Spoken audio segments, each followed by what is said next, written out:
কোকৰাঝাৰ মহাবিদ্যালয়ত মই ইয়াত উপস্থিত আছে ইতিমধ্যে ইয়াত এইখন চেণ্টাৰ আমি দেখাব চেষ্টা কৰিম কেনেকুৱা জানো এইখন চেণ্টাৰত 1400কৈ অধিক ইয়াতে আজি প্ৰাৰ্থী আছে আৰু প্ৰাৰ্থীসকলে কোকৰাঝাৰ যিহেতু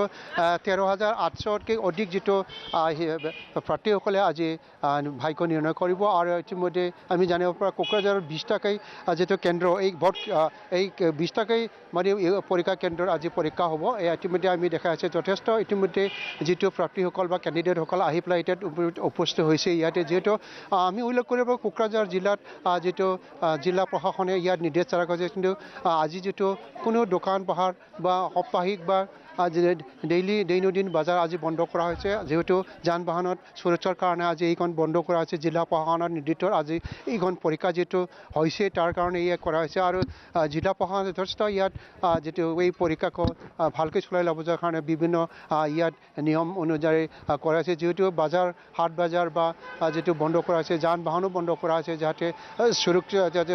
যাতে কেণ্ডিডেটসকলে সুৰক্ষা কৰি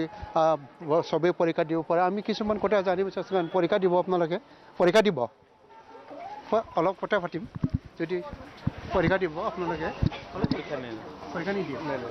কোনে দিব পৰীক্ষা অলপ কথা পাতিব পৰীক্ষা দিব পৰীক্ষা দেওয়া মই নহয় মই গাৰ্জেন মই গাৰ্জেন আহিছোঁ গাৰ্জেন ছোৱালী আহিছে তো আমাৰ সেইটো ছোৱালীৰ কাৰণে আহিছোঁ পৰীক্ষা ভাল হ'ব লাগে আৰু পুলিচ প্ৰশাসন আছে পূৰা ডিউটি ঠিটি আছে ডিষ্টেঞ্চ ঠিকে আছে আৰু গোটাই পৰীক্ষাতে শুভেচ্ছা জনাইছোঁ যে আপোনালোকক নিউজ লাইভকো শুভেচ্ছা জনাইছোঁ অ'কে হ'ব দে যিহেতু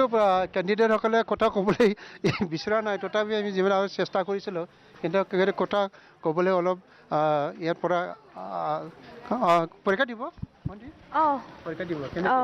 ভালকৈ দিব চাওঁ ৰ'বা কি হয় ভাল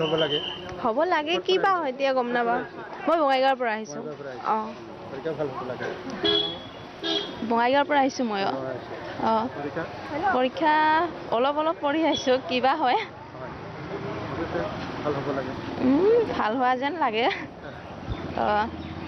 আহিছোঁ দিয়া ভালকৈ দিব হ'ব ধন্যবাদ ইতিমধ্যে যিহেতু পৰীক্ষা এতিয়াও হোৱা নাই যিহেতু 9টা বজাতে হ'ব ইতিমধ্যে ইয়াত ভিতৰত সময় আছে যিহেতু কেণ্ডিডেটসকলে আমি পৰিৱেশ দেখাই আছে যিহেতু পৰীক্ষাৰ কেন্দ্ৰ দিয়াতে মই উল্লেখ কৰিছোঁ যিহেতু কোকৰাঝাৰ এইখন চৰকাৰী মহাবিদ্যালয় যিটো আপোনাক এই মুহূৰ্তত ধন্যবাদ জনাইছোঁ